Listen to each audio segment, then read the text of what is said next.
यह क्लास झारखंड लोक सेवा आयोग की मुख्य परीक्षाओं को ध्यान में रखकर बनाया गया है। झारखंड लोक सेवा आयोग की मुख्य परीक्षा में जो इतिहास का जो पाठ्यक्रम है, भारतीय इतिहास का जो पाठ्यक्रम है, उसी पाठ्यक्रम में जो आपका चौथा जो टॉपिक है, वो टॉपिक है मगध साम्राज्यवाद का विकास।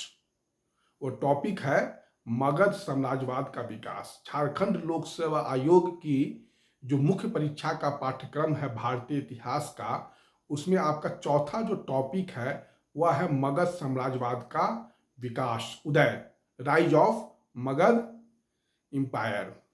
इस टॉपिक पर हम आज चर्चा करेंगे। देखिए, इस पर जो क्वेश्चंस बनता है, जो प्रश्न बनता है, वो क्वेश्चंस बनेगा आपको कि जैसे कि मगध साम्राज्यवाद के उदय पर विस्तृत चर्चा करें। मान ली क्वेश्चन एक बनता है, मगध साम्राज्यवाद के उदय पर विस्तृत चर्चा करें। तो सबसे पहले मैं आपको थोड़ा साम्राज्यवाद होता क्या है वो मैं समझा देता हूँ। साम्राज्यवाद के कुछ तत्व होते हैं। साम्राज्य, मगध एक साम्राज्य था, तो साम्राज्यवाद का आखिर जो वर्ड है उससे क्या क्या तत्व है, एलिमेंट क्या क्या कारक है। देखिए, मगध सबसे बड़ा केंद्रीकृत सत्ता का अस्तित्व होना चाहिए। साम्राज्यवाद का पहला जो तत्व है केंद्रीकृत सत्ता का अस्तित्व एवं जटिल नौकरशाही। साम्राज्यवाद का पहला तत्व क्या है? आज हम जिस टॉपिक पर चर्चा कर रहे हैं उस टॉपिक का नाम है मगध साम्राज्यवाद के उदय पर प्रकाश डाले। क्वेश्चन है आपका, ठीक। लेकिन मैं आपको साम्राज्यवाद का आवश्यक तत्व क्या है वो थोड़ा सा ब्रीफ कर देना चाहता हूं। या इस क्वेश्चन को ऐसे भी आप लिख सकते, परीक्षा में पूछा जा सकता है कि साम्राज्यवाद के तत्वों को स्पष्ट करते हुए मगध साम्राज्यवाद के उद्भव के कारक की पहचान करें। क्वेश्चन ऐसे भी पूछा जा सकता है कि साम्राज्यवाद के तत्वों को स्पष्ट करते हुए मगध साम्राज्यवाद के उद्भव के कारक की पहचान करें। क्वेश्चन क्या है? साम्राज्यवाद के तत्वों को स्पष्ट करते हुए मगध साम्राज्यवाद के उद्भव के कारक की पहचान करें। तो सबसे पहले हम साम्राज्यवाद के तत्व को देख ले। तो साम्राज्यवाद का जो पहला तत्व है वह है केंद्रीकृत सत्ता का अस्तित्व एवं जटिल नौकरशाही। साम्राज्यवाद का पहला तत्व क्या है? पहला तत्व क्या है? केंद्रीकृत सत्ता का अस्तित्व एवं जटिल नौकरशाही। साम्राज्यवाद का पहला तत्व है केंद्रीकृत सत्ता का अस्तित्व एवं जटिल नौकरशाही। दूसरा तत्व है समाजवाद का विषम जातीय समूहों का अस्तित्व, जिसमें व्यापारी, श्रमिक, योद्धा आदि वर्ग होते हैं। समाजवाद का दूसरा तत्व क्या है? विषम जातीय समूहों का अस्तित्व, व्यापारी, श्रमिक, योद्धा आदि। समाजवाद का तीसरा तत्व है संसाधनों की बहुलता, राजकोष में धन की उपलब्धता, मानव संसाधन की प्रचुरता। समाजवाद का तीसरा तत्व क्या है? संसाधनों की बहुलता, राजकोष में धन की उपलब्धता, मानव संसाधन की प्रचुरता। उसके बाद जो चौथा तत्व है समाजवाद का अनुकूल भौगोलिक स्थिति, अनुकूल भौगोलिक स्थिति। पांचवा तत्व है प्रबल सैन्य संगठन। छठा तत्व है व्यापारिक ढांचे का विकास। और लास्ट तत्व है सातवां राजनीति विस्तार की त्रिसूत्री नीति। यह मगध समाजवाद के संदर्भ में है। मगध समाजवाद के जो तत्व हैं उसको थोड़ा सा देख लीजिए। तो पहला तत्व है केंद्रीकृत सत्ता का अस्तित्व एवं जटिल नौकरशाही, विषम जातीय समूह का अस्तित्व, व्यापारी, श्रमिक, योद्धा आदि वर्गों का होना। तीसरा तत्व है संसाधनों की बहुलता, राजकोष में धन की उपलब्धता, मानव संसाधन की प्रचुरता। चौथा तत्व है अनुकूल भौगोलिक स्थिति। पांचवा तत्व है प्रबल सैन्य संगठन। छठा तत्व है समाजवाद का व्यापारिक ढांचे का विकास। और सातवां तत्व है राजनीति विस्तार की त्रिसूत्री नीति, राजनीति विस्तार की त्रिसूत्री नीति। तो सबसे पहले आपको समाजवाद के तत्व अगर पूछता है परीक्षा तो आप ऐसे भी लिख सकते हैं, लेकिन आपसे पूछेगा नहीं। आपसे क्वेश्चन पूछेगा कि डायरेक्ट पूछेगा कि मगध समाजवाद के उदय पर प्रकाश डाले, चाहे उदय के कारकों की, उद्भव के कारकों की पहचान करें। मगध समाजवाद के उद्भव के कारकों की पहचान करें। लेकिन मैं फिर भी अगर मान लिया आपसे पूछ लिया कि समाजवाद के तत्वों की पहचान करते हुए, तो आप इसको एक पैराग्राफ में पॉइंट में लिख सकते हैं। अब हम आते हैं क्वेश्चन पर। मगध समाजवाद के उद्भव के कारकों की पहचान करें। तो आपका जो हेडिंग होगा, जो परिचय होगा, इंट्रोडक्शन होगा, वो इस प्रकार से होगा। मगध साम्राज्यवाद का उदय व विस्तार प्राक मौर्य युगीन भारतीय राजनीति की एक महत्वपूर्ण घटना है। मगध समाजवाद का उदय व विस्तार प्राक मौर्य युगीन भारतीय राजनीति की एक महत्वपूर्ण घटना है। अपने समकालीन 16 महाजनपदों में मगध ने सबको पीछे छोड़कर एक विशाल साम्राज्य की स्थापना की। मगध साम्राज्यवाद का उदय व विस्तार प्राक मौर्य युगीन भारतीय राजनीति की एक महत्वपूर्ण घटना है। मगध साम्राज्यवाद का उदय व विस्तार प्राक मौर्य युगीन भारतीय राजनीति की एक महत्वपूर्ण घटना है। अपने समकालीन 16 महाजनपदों में मगध ने सबको पीछे छोड़कर एक विशाल साम्राज्य की स्थापना की। इस मगध साम्राज्य में उत्कर्ष के अनेक भौगोलिक, आर्थिक, सामाजिक, राजनीतिक कारकों ने योगदान दिया। आपका परिचय कैसे होगा? परिचय की शुरुआत ऐसे करेंगे। मगध साम्राज्यवाद का उदय व विस्तार प्राक मौर्य युगीन भारतीय राजनीति की एक महत्वपूर्ण घटना है। अपने समकालीन 16 महाजनपदों को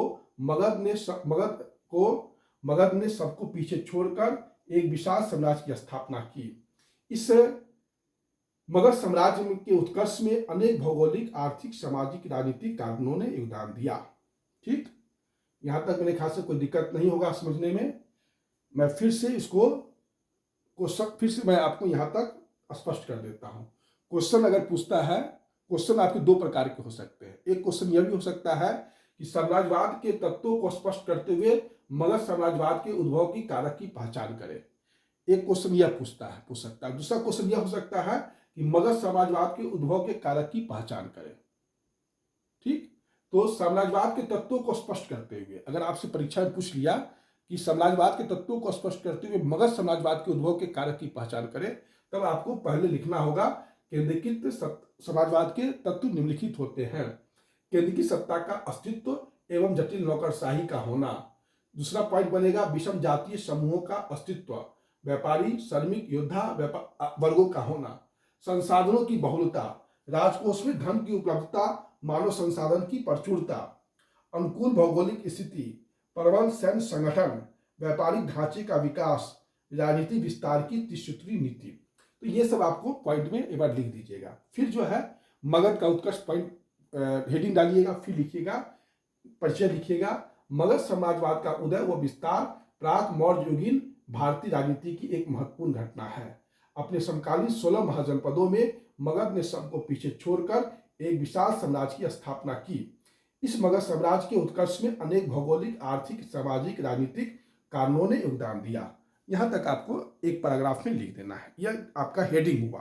अब पॉइंट पहला, मगध साम्राज्यवाद के उदय के अनेक कारण हैं। तो पहला जो कारण है वह है सामरिक भौगोलिक स्थिति। आपका पहला पॉइंट क्या बनेगा? सामरिक भौगोलिक स्थिति। आप पैराग्राफ चेंज करके लिखिएगा कि मगध के पास एक मजबूत सामरिक भौगोलिक स्थिति थी। मगध के पास एक, पैराग्राफ चेंज करके लिखना है, मगध के पास एक मजबूत सामरिक भौगोलिक स्थिति थी और समृद्ध भौतिक आधार भी था। पैराग्राफ चेंज करके क्या लिखेंगे? मगध के पास एक सामरिक भौगोलिक स्थिति थी और एक समृद्ध भौतिक आधार था। मगध मध्य गंगा घाटी के क्षेत्र में अवस्थित था। मगध मध्य गंगा घाटी के क्षेत्र में अवस्थित था।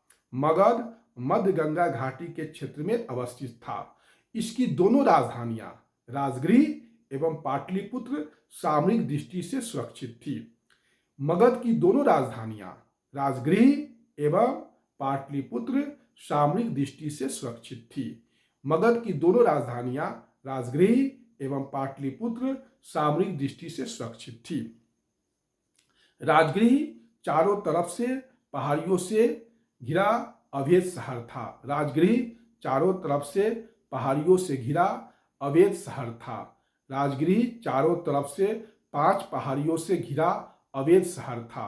राजगृह चारों तरफ से 5 पहाड़ियों से घिरा अवैध शहर था तथा यहाँ पर्याप्त जंगली संसाधन की उपलब्धता थी। मगध में लौह खनिज, राजगृह के पास लौह खनिज एवं तांबा प्रचुर मात्रा में उपलब्ध था। मगध के पास या राजगृह के आसपास के क्षेत्रों में जो लौह खनिज एवं तांबा प्रचुर मात्रा में उपलब्ध था। यहाँ के जंगलों में बड़ी संख्या में हाथियों की उपलब्धता थी। यहाँ के जंगलों में बड़ी संख्या में हाथियों की उपलब्धता थी। यह क्षेत्र जनसंख्या बाहुल क्षेत्र था। यह क्षेत्र मगध का क्षेत्र जनसंख्या बाहुल्य क्षेत्र था, अतः श्रम आवश्यकता की पूर्ति सहज तरीके से हो जाती थी। अतः श्रम आवश्यकता की पूर्ति सहज तरीके से संभव थी। बाद में मगध की राजधानी पाटलिपुत्र बन जाती है। बाद में मगध की राजधानी पाटलिपुत्र बन जाती है। यह नगर गंगा, सोन और गंडक के मुहाने पर स्थित था। पाटलिपुत्र नगर गंगा, सोन व गंडक के मुहाने पर स्थित था। पाटलिपुत्र नगर गंगा, सोन व गंडक के मुहाने पर स्थित था। पाटलिपुत्र शहर पुनपुन और सरयू नदी के सरयू और पुनपुन नदियों के इर्द गिर्द पाटलिपुत्र के इर्द गिर्द ही सरयू और पुनपुन नदियां भी बहती थी। पाटलिपुत्र के इर्द गिर्द सरयू और सोन नदियां भी बहती थी। ठीक, और इस तरह पाटलिपुत्र प्राकृतिक सुरक्षा से युक्त था। इस तरह पाटलिपुत्र प्राकृतिक सुरक्षा से युक्त था। इस तरह पाटलिपुत्र प्राकृतिक सुरक्षा से युक्त था। यहाँ की मृदा जलोढ़ जो कृषि की दृष्टि से अत्यंत उपजाऊ थी। यहाँ की मृदा जलोढ़ जो कृषि की दृष्टि से अत्यंत उपजाऊ थी। यहाँ की मृदा जलोढ़ जो कृषि की दृष्टि से अत्यंत उपजाऊ थी। यहाँ की मृदा जलोढ़ जो कृषि की दृष्टि से अत्यंत उपजाऊ थी। इस प्रकार मगध के पास एक विस्तृत उपजाऊ क्षेत्र उपलब्ध था। इस प्रकार मगध के पास एक विस्तृत उपजाऊ क्षेत्र उपलब्ध था। पाटलिपुत्र को राजधानी बनाने से उत्तरापथ का मार्ग पर पूर्ण नियंत्रण हो गया। पाटलिपुत्र को राजधानी बनाने से उत्तरापथ का मार्ग पर पूर्ण नियंत्रण हो गया। पाटलिपुत्र को राजधानी बनाने से उत्तरापथ के मार्ग पर पाटलिपुत्र का पूर्ण नियंत्रण हो गया, क्योंकि उत्तरापथ जो पथ था, रास्ता था, वो गंगा के उत्तर में था। फिर से सुन लीजिए, पाटलिपुत्र को राजधानी बनाने से उत्तरापथ का मार्ग पर मगध का पूर्ण नियंत्रण हो गया, क्योंकि यह पथ गंगा के उत्तर में अवस्थित था और हिमालय की तलहटी तक जाता था। अतः व्यापार वाणिज्य को बढ़ावा मिला। जलीय मार्गों की उपलब्धता से मगध को दो फायदे हुए। एक तो राज्यों से संपर्क बढ़ा। जलीय मार्गों की उपलब्धता से मगध को दो फायदे हुए। एक तो राज्यों से संपर्क बढ़ा और उन्हें जीतने में सफलता मिली, और दूसरा भारी सामान ले जाने के लिए सुगम यातायात की सुविधा प्राप्त हुई। जलीय मार्ग की उपलब्धता से मगध को दो फायदे हुए। पहला, एक तो राज्यों से संपर्क एवं उन्हें जीतने में सफलता मिली, और दूसरा भारी सामान को ले जाने के लिए सुगम यातायात की सुविधा प्राप्त हुई। यह पहला कारण आपको एक पैराग्राफ में लिखना है। अब जो अन्य कारण है, कुछ और कारण है मगध साम्राज्यवाद के उत्कर्ष के, जैसे सैन्य कारण है, मगध का स्वतंत्र वातावरण, या मगध में जो राजा लोग शासन किए, बिंबिसार, अजातशत्रु, चंद्रगुप्त मौर्य, अशोक, इस सब का जो है योगदान, शिशुनाग, इस सब का क्या क्या योगदान है, इस पर हम चर्चा करेंगे। लेकिन आज का वीडियो इतना ही, एक ही लिखना है। और अब जो है नेक्स्ट काउज जो है, जैसे सैन्य कारण क्या है और भी अन्य कारण, वो नेक्स्ट वीडियो में हम बताएंगे। फिर से मैं एक बार ब्रीफ कर देता हूं कि आपको कैसे लिखना है। क्वेश्चन दो प्रकार के हो सकते हैं। क्वेश्चन ऐसे भी हो सकता है कि मगध साम्राज्यवाद के उत्कर्ष के कारण को लिखें। तब तो आप शुरुआत कीजिएगा कि मगध साम्राज्यवाद का उदय व विस्तार प्राक मौर्य युगीन भारतीय राजनीति की एक महत्वपूर्ण घटना है। अपने समकालीन 16 महाजनपद में मगध ने सबको पीछे छोड़कर एक विशाल साम्राज्य की स्थापना की। इस मगध साम्राज्य के उत्कर्ष में अनेक भौगोलिक, आर्थिक, सामाजिक, राजनीतिक कारणों ने योगदान दिया। यह आपको हेडिंग में लिखना है, और फिर पैराग्राफ चेंज करके लिखना है कि मगध के पास एक सामरिक भौगोलिक स्थिति और समृद्ध भौतिक आधार था। मगध मध्य गंगा घाटी के क्षेत्र में अवस्थित था। इसकी दोनों राजधानियां राजगृह एवं पाटलिपुत्र सामरिक दृष्टि से सुरक्षित थी। राजगृह चारों तरफ से 5 पहाड़ियों से घिरा हुआ अवैध शहर था और यहाँ पर्याप्त जंगली संसाधन की उपलब्धता थी। यहाँ लौह खनिज एवं तांबा प्रचुर मात्रा में उपलब्ध था। यहाँ के जंगलों में बड़ी संख्या में हाथियों की उपलब्धता थी। यह क्षेत्र जनसंख्या बाहुल क्षेत्र था, अतः श्रम आवश्यकता की पूर्ति सहज तरीके से हो जाती थी। बाद में राजधानी मगध की पाटलिपुत्र बन जाती है। यह नगर गंगा, सोन और गंडक के मुहाने पर स्थित था। सरयू और पुनपुन नदियां भी पाटलिपुत्र के इर्द गिर्द ही बहती थी। इस तरह पाटलिपुत्र प्राकृतिक सुरक्षा से युक्त था। यहाँ की मृदा जलोढ़ थी जो कृषि के लिए बहुत ही उपजाऊ थी। इस प्रकार मगध के पास एक विस्तृत उपजाऊ क्षेत्र उपलब्ध था। पाटलिपुत्र को राजधानी बनाने से उत्तरापथ तक का मार्ग मगध के नियंत्रण में आ गया और यह पथ गंगा के उत्तर में था और हिमालय की तलहटी तक जाता था। अतः व्यापार वाणिज्य को काफी बढ़ावा मिला। जलीय मार्गों की उपलब्धता से मगध साम्राज्य को दो फायदे हुए। एक तो राज्यों का संपर्क बढ़ा एवं उन्हें जीतने में सफलता मिली।